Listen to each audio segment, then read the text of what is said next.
Hello, welcome to Gentle Wisdom Tales, where you find real life stories that touch the heart. I never thought it would come to this.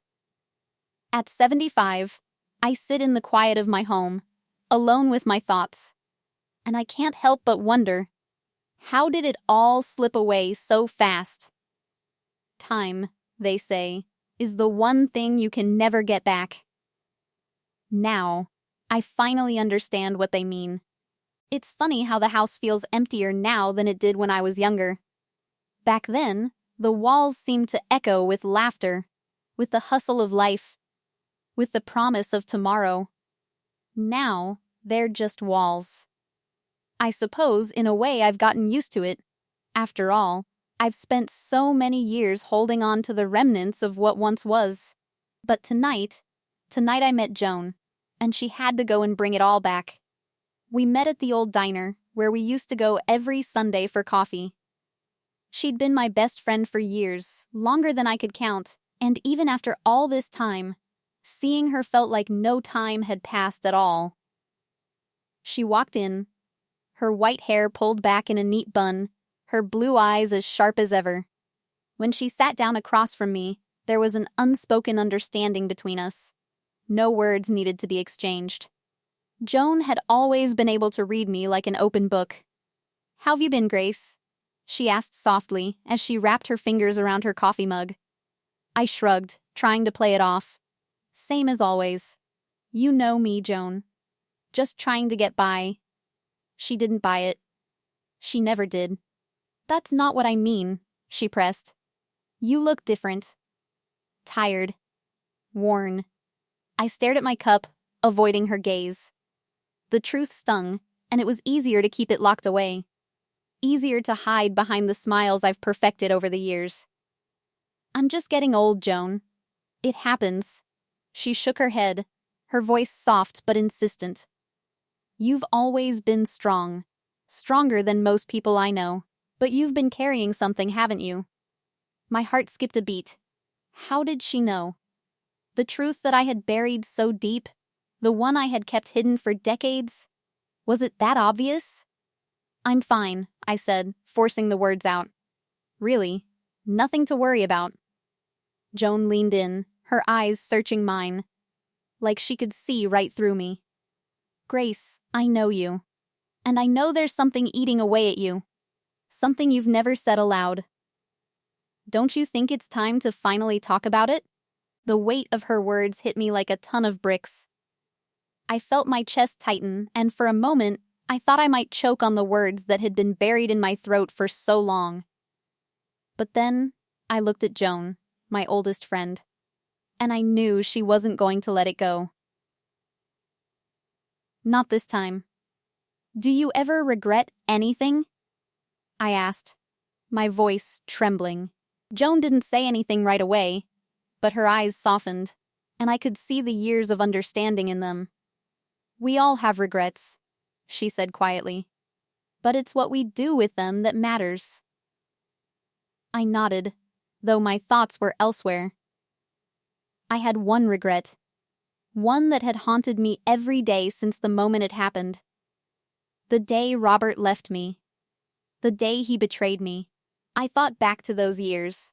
Years that seemed so full of hope when I was younger. When Robert and I first met, it was like a dream. We talked about growing old together, about traveling, about sharing our lives. I believed in that dream with all my heart. I thought we would be one of those couples who stood the test of time, who made it through the struggles of life hand in hand. But I couldn't have been more wrong. It wasn't until years later that I found out the truth, the thing Robert had kept hidden from me. The betrayal I had never seen coming. He never said it outright, but the silence between us told me everything I needed to know. Joan reached across the table, placing a hand gently on mine. "You don't have to carry it alone anymore, Grace," she said softly. "You never did." I pulled my hand back, unable to meet her gaze. There was too much pain, too much anger buried inside me. I couldn't let it out. Not yet. Instead, I took a deep breath, forcing the words out. "I just wish I'd known. I wish I hadn't wasted so much time on someone who never really cared. Joan said nothing, but her silence spoke volumes. She knew. She had always known. The truth, like a heavy cloud hanging above us, seemed to settle in the air. Time had slipped away, and all that was left were the broken pieces of a life that could never be fixed. It's funny how you can spend years with someone, and yet never really know them. Robert was my husband for almost 4 decades. I loved him, honestly, with everything I had. There were times I thought we were the perfect match. He had that easy smile, that calm demeanor, the way he'd hold me when things got tough. And I believed him. I believed in us. But I was wrong. I didn't see it coming. How could I? He was everything I wanted him to be, or at least, that's what I thought. He had his flaws, sure, but we worked through them. We had our moments, both the happy and the tough ones. We raised kids, built a life. So, when everything started to unravel, it wasn't the sudden fights or loud arguments that gave it away. No, it was the silence. The kind that seeps into the cracks and spreads like a disease. The first crack appeared when I noticed he started coming home later than usual. I'd wait up for him, pretending I wasn't worried, telling myself he was working late or had some project. But I knew. Deep down, I knew. Something wasn't right. It wasn't until one cold winter evening that I found the proof. I came home early from the grocery store, something I rarely did, and as soon as I walked through the door, I heard voices. Robert was in the living room talking to someone, but he didn't expect me to be there. He didn't know I had entered. And that's when I heard it. "Grace doesn't need to know," he said. His voice was lower than usual, like he was trying to mask it. But it was clear enough. "I'm just not happy anymore. It's better this way. She's never going to understand." My heart stopped. I thought it was some kind of joke. I thought maybe I'd misheard. But no. I hadn't misheard anything. The woman's voice on the other end of the conversation was all too familiar. It was Susan, the neighbor across the street. The one I'd never suspected.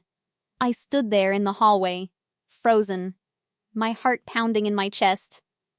I don't even remember walking into the room. One second, I was standing in the doorway, and the next, I was facing Robert. He looked up, his face going pale when he saw me. He stammered, trying to cover up, but I didn't need him to explain. I didn't need him to say anything. "You're having an affair with her, aren't you?" The words were out of my mouth before I could stop them. His silence was enough. He didn't deny it. "Robert," I whispered, my voice breaking. "Why? After everything?" He looked at me, and for the first time in years I saw something in his eyes that I hadn't seen before. Guilt. "I didn't mean for this to happen," he said, but his words rang hollow. "It just happened. That was it."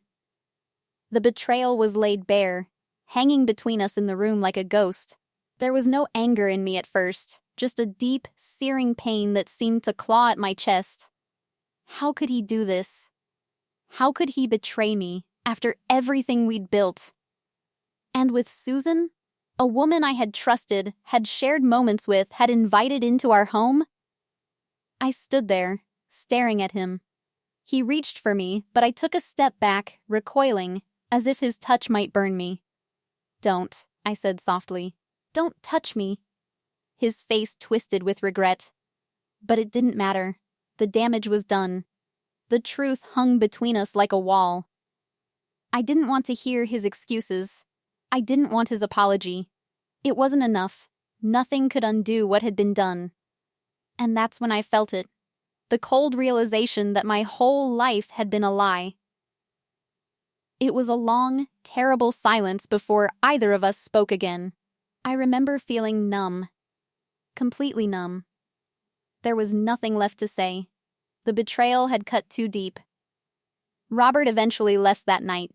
He didn't even ask me to forgive him. I think, deep down, he knew I never could.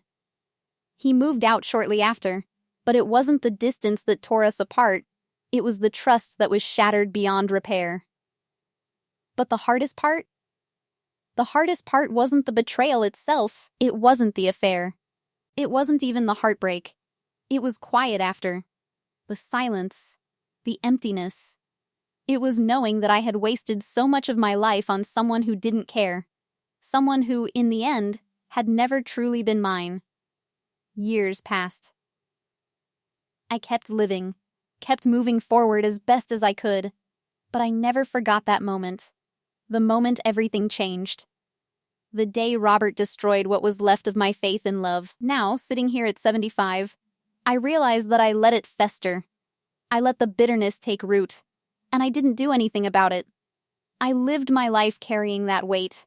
I lived thinking I could forget, thinking time would heal everything. But it hasn't. And now, with Joan sitting across from me, the past is no longer a distant memory. It's alive. It's here. And it's still breaking me apart. It's strange how memories work. Some days it feels like they're just flashes, snippets of joy, moments of laughter, the warmth of a hug. And other days, they come crashing down on me like a tidal wave, sweeping me back to a time when everything felt right. When Robert and I were happy. When I thought life had all the answers. I often find myself lost in those memories, especially on quiet afternoons like this one. There's no noise, no distraction, just the soft hum of the house. I think about the days before everything fell apart. The days when Robert was still mine, when we were still us. And somehow, even after everything, I can't help but miss those times. I remember the first time I met Robert. I was just 24, young and naive, full of dreams and hopes. It was a summer evening, the kind of evening that made everything feel magical. I had just finished work and was heading to the little cafe down the street when I bumped into him. Literally. I had my arms full of books, and he was walking with his head down, deep in thought, and bam, he knocked them all out of my hands. He looked so surprised and immediately bent down to help me gather the scattered pages, his face flushed with embarrassment. "I'm so sorry," he said, his voice soft, but his smile wide and warm. It wasn't the kind of smile you see every day. It was genuine. I laughed, shaking my head. "It's all right." I wasn't paying attention. That was how it started. That was how it all began. We spent the next few hours in the cafe, talking about everything and nothing. It felt like we'd known each other forever, like our souls had somehow recognized each other long before we even met. That night, I knew. This was it. This was the person I was going to spend the rest of my life with. I used to believe in that, you know? That love, real love, could save you from anything. It could pull you through hard times, it could heal wounds, and it could create a life together that would weather the storms. But as I sit here now, at 75, I realize that love isn't always enough. Sometimes it just slips away. We got married 2 years later. I remember the wedding day like it was yesterday. I walked down the aisle in my white dress, my heart beating faster than it ever had before. Robert stood at the altar, waiting for me, and when I finally reached him, his eyes were full of tears. He held my hands tightly, as if afraid I might slip away, and in that moment I truly thought nothing could ever tear us apart. We built a life together. We bought our first house, a small, cozy place on the outskirts of town. I remember the way the sun would set over the backyard, casting a golden glow on everything. The kids came along soon after, and we settled into the rhythm of family life. The laughter of our children filled the house, the kind of sound that made you feel like everything was exactly as it should be. But those days, those moments, seem so distant now. They almost feel like someone else's life, not mine. It's hard to reconcile the young woman I was, so full of hope and certainty, with the person I've become. The person who's had to bury those dreams, those ideals, because the person I loved chose a path that led us away from everything we built. Robert wasn't always like this. He wasn't always cold. There were days when we would lie together in bed, his arm around me, and we would talk about growing old together. We made plans, dreams of traveling, of seeing the world once the kids were grown. We would laugh, joking about how we would be the old couple on the beach, hand in hand, still in love after all these years. And I believed it. I believed we would get there.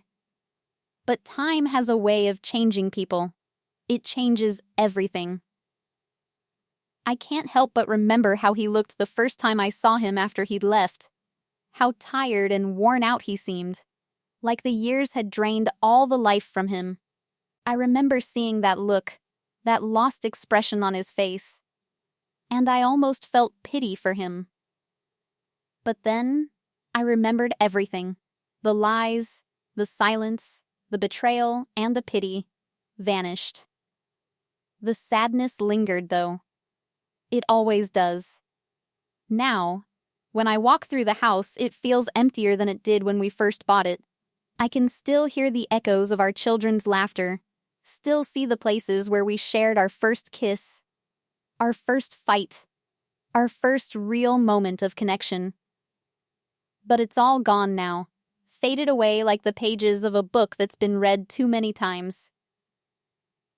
I sit here, in the quiet, and all I can think about is how it all changed, how everything I thought I knew was turned upside down, how the person I trusted most in this world betrayed me in the most hurtful way possible.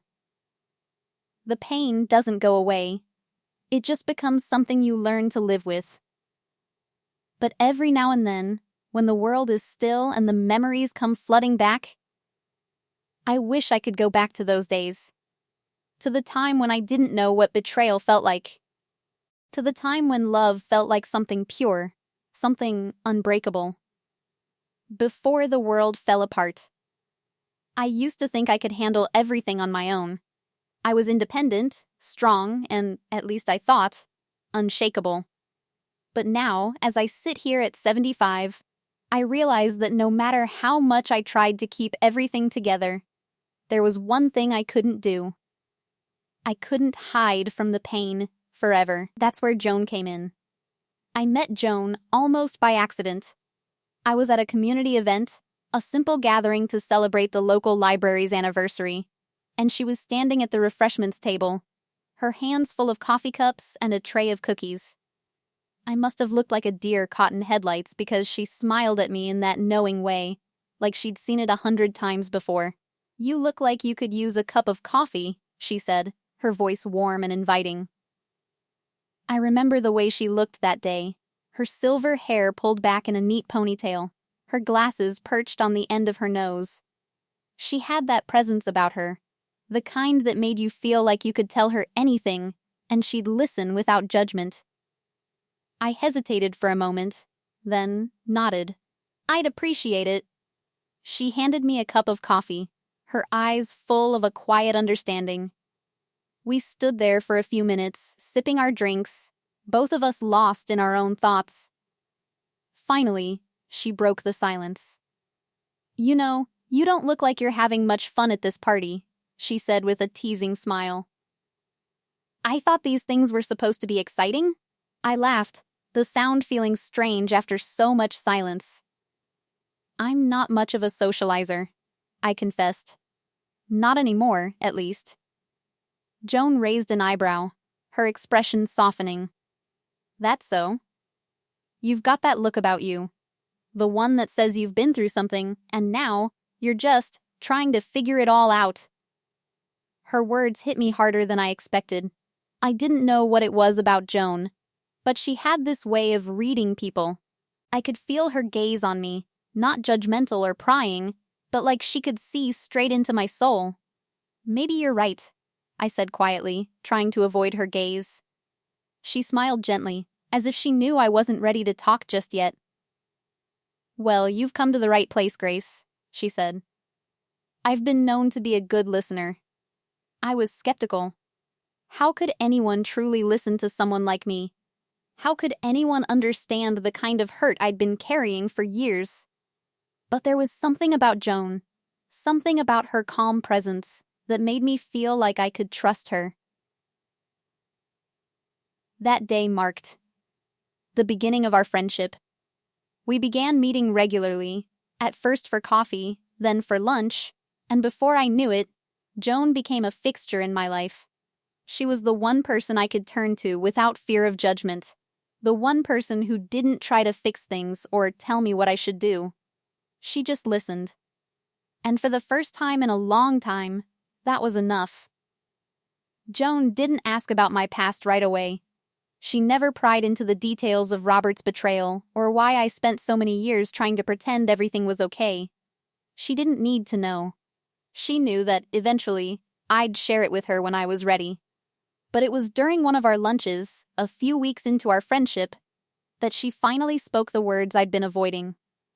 We were sitting at a small cafe, the same one where Robert and I used to go, and Joan looked at me over her coffee cup with those sharp, compassionate eyes. "You know, Grace," she said softly, "I can't pretend that I don't see the hurt in you. I know you've been through a lot. But you can't keep holding on to this. You can't keep hiding from the truth." I looked down at my hands, unable to meet her gaze. "I'm not hiding," I muttered. I don't know what to do with it." Joan reached across the table, her hand warm on mine. "The truth doesn't go away just because you ignore it, Grace. You don't have to carry it alone." Her words hit me like a revelation. I didn't have to carry it alone. For so long I had been carrying the weight of Robert's betrayal, the secrets, the lies, and the pain, thinking that if I just buried it deep enough, I could move on. But I couldn't. And Joan made me realize that. That day, we didn't talk about Robert. We didn't talk about the betrayal, or the years of pain that had followed. But something shifted in me. I felt a spark of hope, a quiet understanding that maybe, just maybe, I could start to heal. For the first time in years, I didn't feel so alone. And it was all because of Joan. She had a way of making everything feel possible, even when I thought nothing could ever change. From that moment on, I knew Joan was someone I could trust, someone who would never judge me, never make me feel small. She was there, in a way no one else had been, helping me find the strength to face the truth. Maybe, just maybe, it was time to stop hiding. Time to stop pretending. And start finding a way forward. It's strange how life can change in an instant. One moment, everything feels like it's in control, and the next, it's all slipping through your fingers. That's how it felt the day I ran into him again. Robert. After all these years, he was still a part of my life, whether I liked it or not. It happened at the grocery store. I had just finished picking up some vegetables, making my way toward the dairy aisle when I saw him.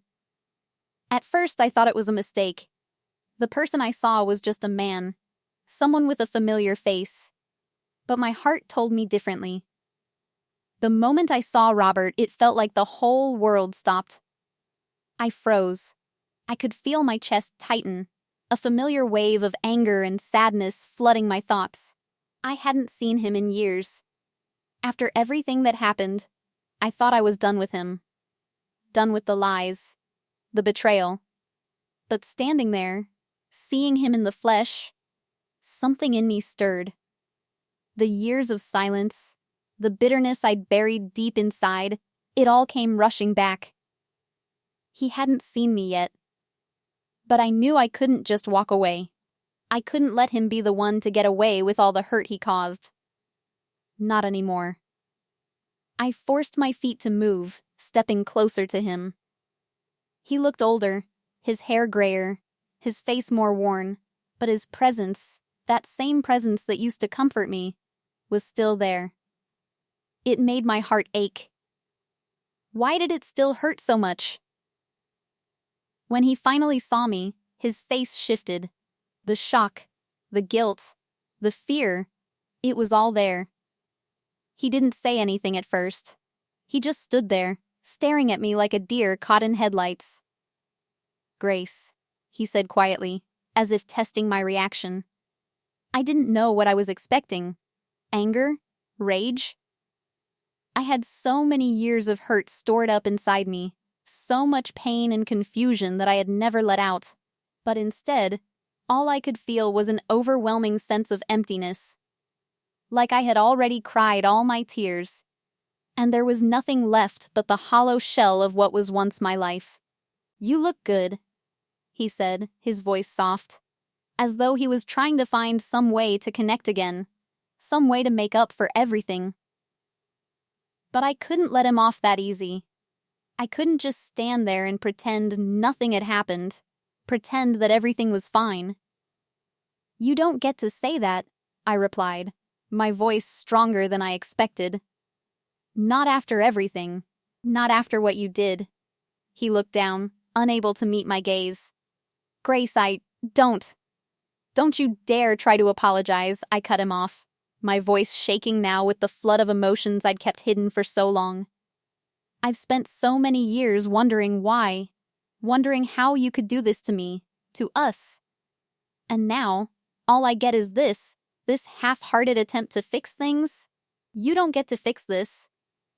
The words came out before I could stop them. They felt like they were coming from somewhere deep inside me. Somewhere I had buried them long ago, too afraid to face them. But now, I couldn't stop. "You took everything from me, Robert. You took my trust, my belief in love. You tore me apart, and I spent years picking up the pieces. And you think you can just walk back into my life and everything will be fine? No, you don't get to do that." He stood there, silent, his face a mixture of regret and guilt. He was trying to say something, but nothing came out. "You were my whole world," I continued, my voice now cracking. "I trusted you. And you betrayed me in the worst way possible. I didn't deserve that. I didn't deserve to be lied to for all these years." The anger that had been simmering inside me for so long was finally spilling out, and I couldn't stop it even if I tried. I had to say it. I had to finally let it go. "You destroyed everything," I whispered, my throat tight. "And now, here you are asking for what? Forgiveness? I don't even know if I can ever forgive you, Robert. I don't even know if I want to." His eyes were filled with something I hadn't seen in years. Not guilt, not regret, but something deeper. I could see the pain in his eyes, the same pain I had carried for so long. And for a brief moment, just a moment, I wondered if maybe he was suffering too. But then I realized it didn't matter. His suffering didn't undo the damage.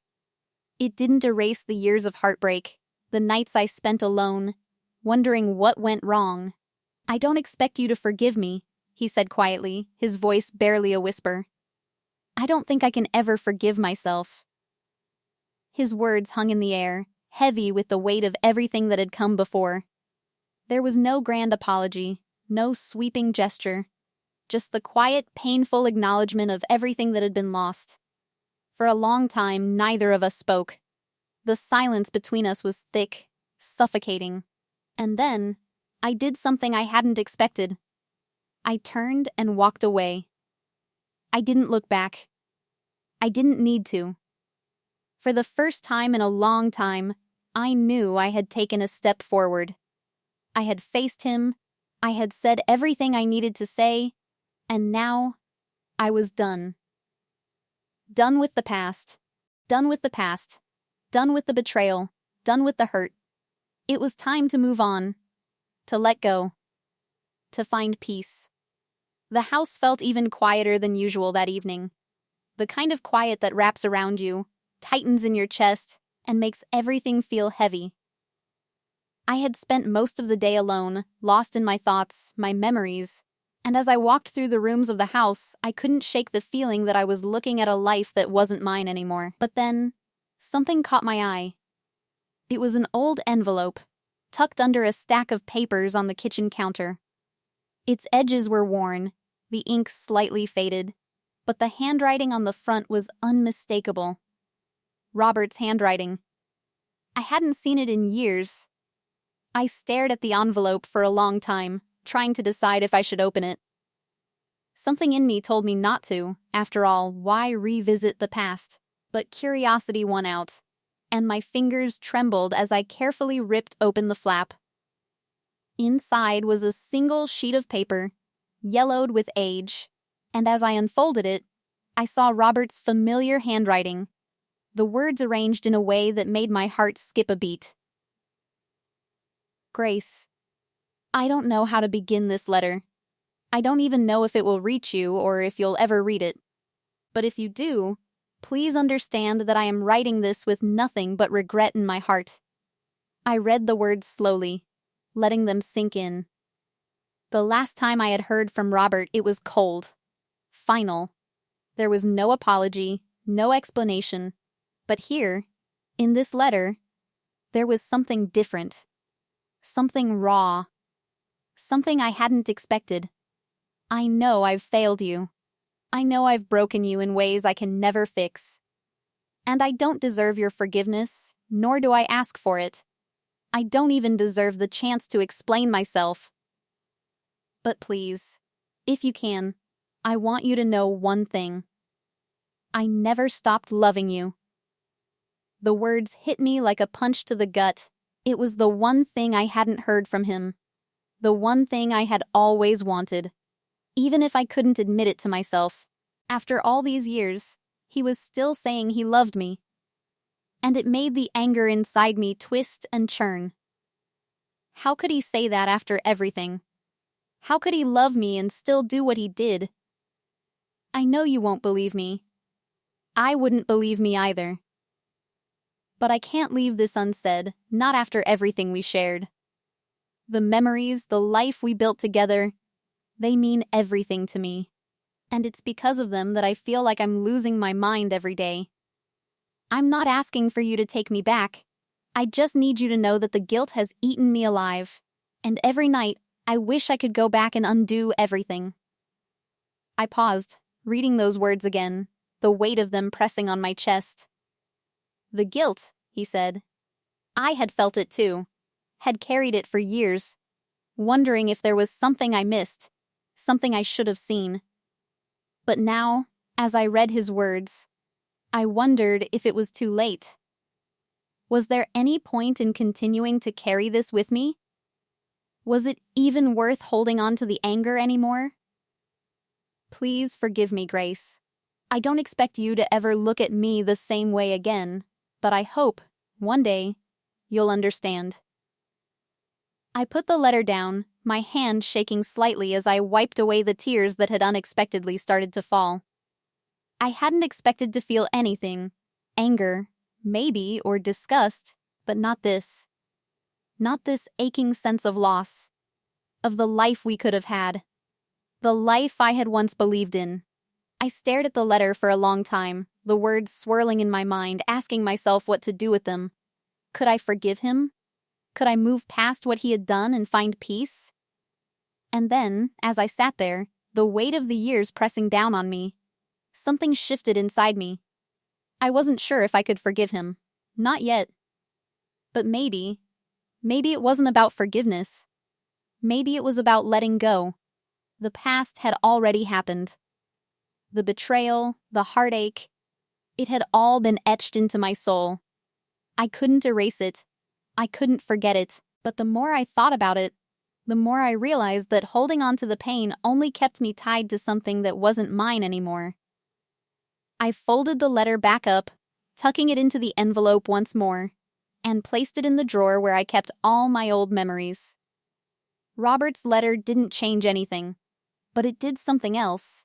It gave me the space to breathe. It gave me the chance to stop being the victim of my past and to start taking control of my own future.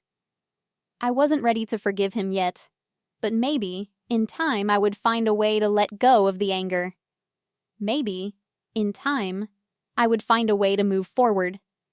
But for now, I closed the drawer, locked away the past, and took a deep breath. Maybe it was time to start living again. Maybe it was time to stop letting the past define me. I never imagined this day would come. I had spent so many years hiding from it, pretending that the past could stay buried in the corners of my mind. But there was something about the letter, something about hearing Robert's voice in those written words, that finally pushed me to confront him. Not because I wanted closure or answers, because, honestly, there was no satisfying explanation he could give me, but because I needed to know, once and for all, if I could look him in the eyes without all the years of pain crashing down on me. I wasn't sure if I was ready for this, but then again, I had never really been ready for any of it. When I walked into the cafe that afternoon and saw him sitting there, his face as worn and weathered as the memories that clung to me, I felt like I had stepped into the past. It was like everything, time, space, the distance between us, had collapsed. He looked up when he saw me, his face unreadable at first, then softening as recognition washed over him. He stood slowly, almost like he wasn't sure if he should approach, if he had the right to. "Grace," he said quietly, his voice sounding hoarse, like he hadn't used it in years.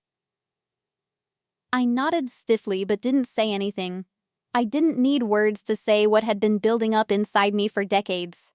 I had lived with this silence for so long that the words I wanted to say now felt like they would burst from me all at once. We sat down across from each other, the table between us a physical representation of the distance that had grown over the years. I could feel my pulse racing, my hands clenched tightly in my lap, and I took a deep breath before speaking. "I got your letter," I said, my voice surprisingly calm. He flinched at the mention of it, his eyes dropping to the table. "I didn't think you'd read it," he murmured. "I didn't expect you to, but I needed you to know. I needed to say it." I stared at him, my emotions warring inside me. "Why now? After all these years, Robert? Why send me a letter after everything you did? After everything you took from me?" His face tightened, and I saw a flicker of pain pass through his eyes. But he didn't look away. "I don't expect you to forgive me. He paused, his voice faltering. "I couldn't live with the guilt anymore. I've lived with it every single day. It's been eating me alive." "Eating you alive?" I repeated, feeling the anger begin to rise in me. "You think you're the only one suffering here?" I saw the hurt flash in his eyes as he reached out to touch my hand, but I pulled back before he could. I wasn't ready for his touch. Not yet. "I know I've hurt you. I know I've destroyed everything. But I couldn't live with it in silence anymore. I couldn't just pretend like I didn't see how much I destroyed." His voice shook now, but there was something else there. Something I couldn't quite read. "I'm sorry, Grace. I'm so sorry." I wanted to scream at him. I wanted to throw all the pain I'd carried for years right at his feet, to make him feel what I had felt, to make him understand the weight of his betrayal. But instead, I found myself paralyzed. My emotions were a whirlwind, and I couldn't separate the anger from the sadness, the bitterness from the old lingering feelings that still clung to my heart. "I don't want your apology," I said, my voice low. "I don't need it. I don't need you to tell me you're sorry, not after everything. I've lived with the truth for too long. The truth of what you did. The truth of what you became." Robert swallowed hard, his face full of regret. "Grace, I know I don't deserve anything from you, but I've spent years trying to figure out how to make it right. How to undo the damage I caused." I shook my head, feeling the flood of emotions rise within me again. "There's no way to make it right. There's no way to fix it. What you did, That's not something that can be undone. His eyes softened. I know, but I need you to know that it wasn't easy. It wasn't as simple as you think. I never wanted to hurt you. I never wanted this. I stared at him, my mind swirling. A part of me wanted to believe him. Part of me wanted to hear him say something that would make the pain fade, something that would make the years of loneliness, of betrayal, disappear. But there was no magic in his words.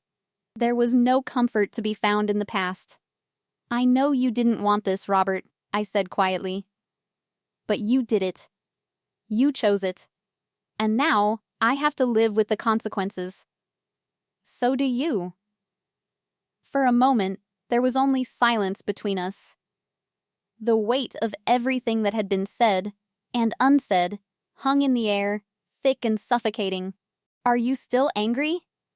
He asked quietly, his voice almost pleading. I looked at him, really looked at him, and for the first time, I saw how much time had passed. How much damage had been done. Not just to me, but to him, too. Maybe he was right about one thing. He had been living with this guilt all along. But that didn't change the fact that I had too.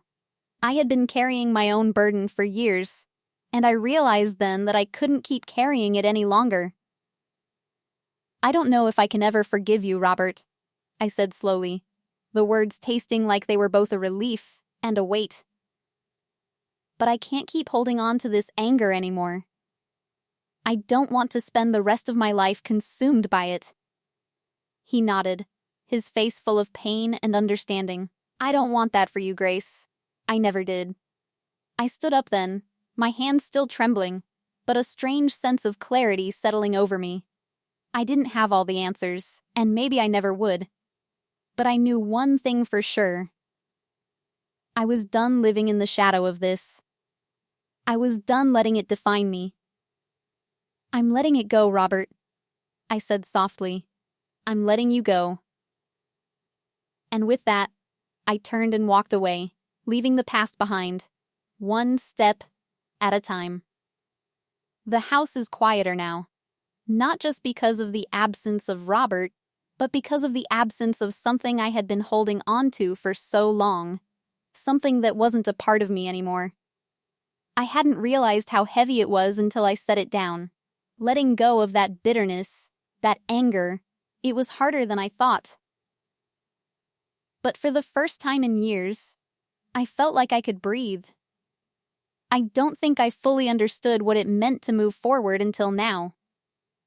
For so long I was stuck in the past, weighed down by the memories of what Robert did to me, by the life I thought I was supposed to have. But time has a way of teaching you things you never expected.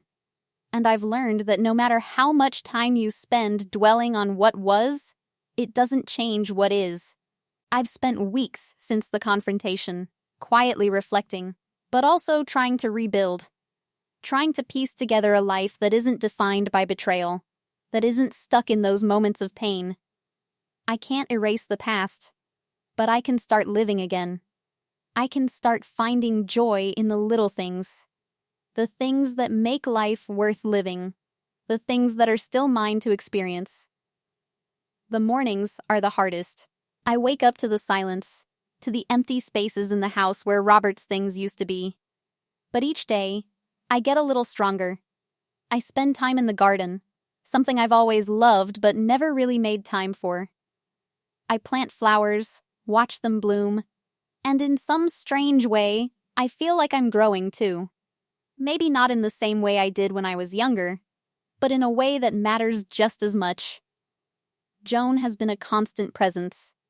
She still calls every few days, still meets me for lunch, still listens to me talk about everything and nothing. She's been there for me when I needed her most. But she never pushed me to move faster than I was ready to. She understood that it would take time. She always knew that I would come to this point. This moment when I'd realize that moving forward doesn't mean forgetting. It just means that you stop letting the past control your life. I still don't know if I'll ever be able to fully forgive Robert. The pain of what he did to me will always be a part of me. But I don't need to forgive him for me. I've come to realize that forgiveness isn't about absolving someone of their wrongs. It's about freeing yourself from the grip that anger and resentment have on your heart. And for the first time, I feel free. I've started going to the local senior center. It's not something I ever thought I'd do, but there's a small group of women who meet every Wednesday for coffee, and it's been surprisingly comforting. We talk about everything: life, family, memories. We laugh. We cry. And for the first time in a long time, I don't feel alone. There's a camaraderie in shared experiences, a bond that connects us despite the years between us. It's strange how you can find connection in the least expected places. I've also started to write again. Not just the letters or the journals that I kept hidden away for years, but real stories. Stories that are mine to tell. It feels good to put pen to paper, to take all the emotions that swirl inside me and put them into words. It's my way of reclaiming the pieces of myself that were lost along the way. Each day, I feel a little more like myself again. I can't say I'm completely healed. There are still days when the weight of the past feels heavier than others. But those days are fewer now. I don't know what the future holds. Maybe there will be more challenges, more moments of doubt. But I'm learning to face them with a sense of strength I didn't know I had. I've learned that moving forward isn't always a straight path. There are moments when the road feels long, when the weight of what I've been through seems too much to bear. But in those moments, I remind myself that healing is not a destination, it's a journey. And I'm on my way. The truth is, I don't have all the answers. I don't know what the next chapter of my life will look like, but I do know that it's mine to write. And for the first time in a long time, I'm ready to pick up the pen and keep going. I've spent so many years waiting for closure, waiting for a resolution that would make everything make sense. But I've realized that closure isn't something that happens outside of you. It's something you create within yourself. And today, I've created my own. The house is still quiet, but it doesn't feel empty anymore. It feels like a place where I can find peace. A place where I can finally start living again. I don't need Robert's presence to define my life anymore. I don't need the pain to define me. I am more than that. And I'm finally starting to see it. It's strange, isn't it, how the weight of a lifetime can slowly drift away, piece by piece. For years I was shackled to the past, to the choices I didn't make, to the ones that were made for me. It was like I was standing still while the world moved around me, watching others live. While I waited for something, anything, to make sense of the pain I had carried for so long. But now, after everything, I'm starting to realize that maybe it wasn't about finding sense. Maybe it was about learning to live without needing the past to tell me who I am. It's a strange kind of freedom, this. To look back at everything that happened, not with anger or regret, but with acceptance. To understand that my story, just like everyone else's, is full of ups and downs, of mistakes and lessons, of pain and healing. And I've learned to stop expecting it to be perfect. I've spent the last few months reflecting on my life, the choices I made, the roads I took, the moments I spent hoping for something that would never come. I look at the woman I was at 30, at 40, at 50, and I see a pattern.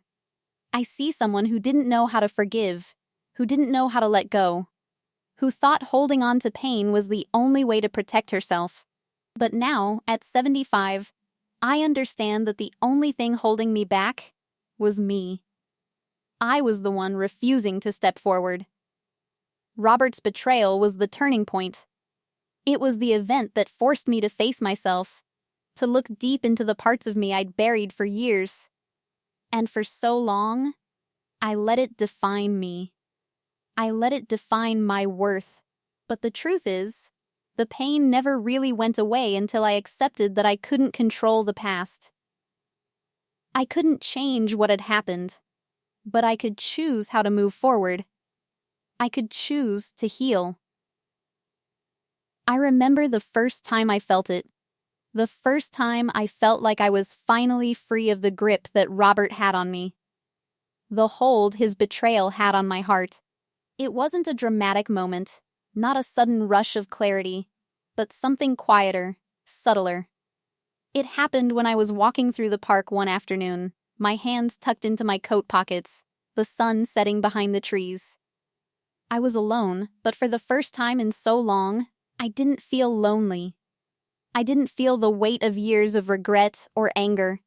I just felt okay. And that's when I knew. I knew that redemption didn't come from Robert.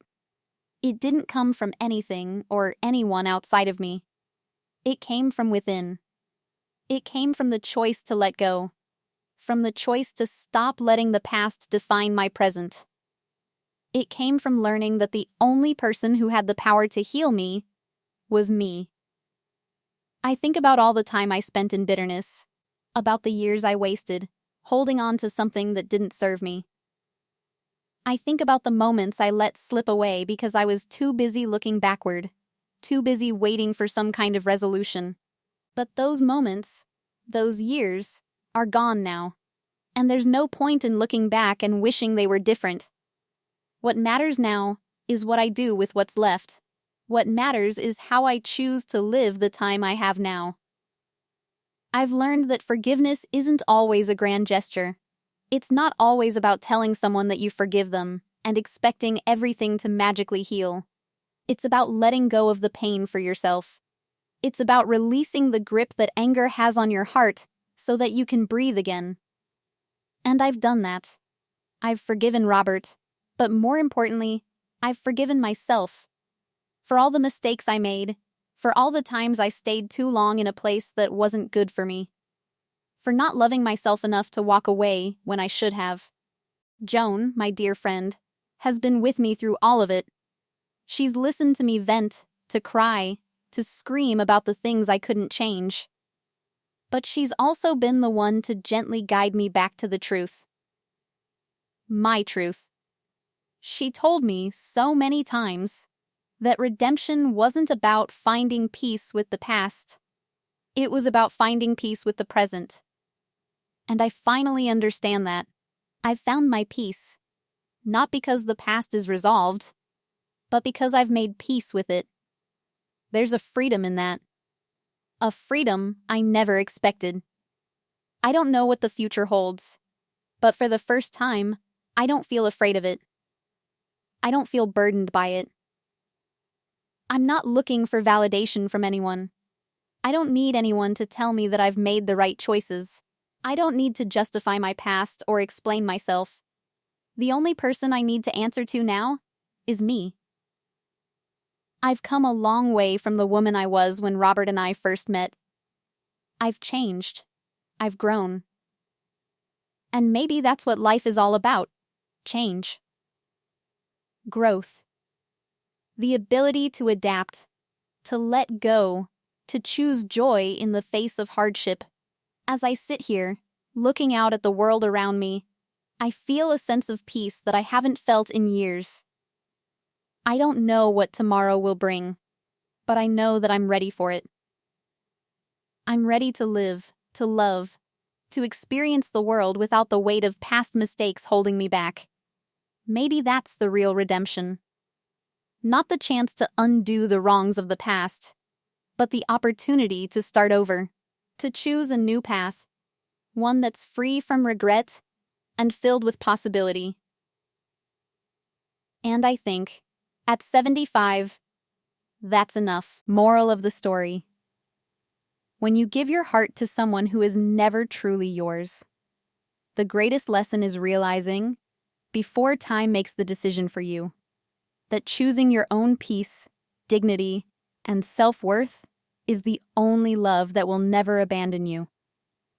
The end. Thank you for watching. Subscribe for more real-life stories.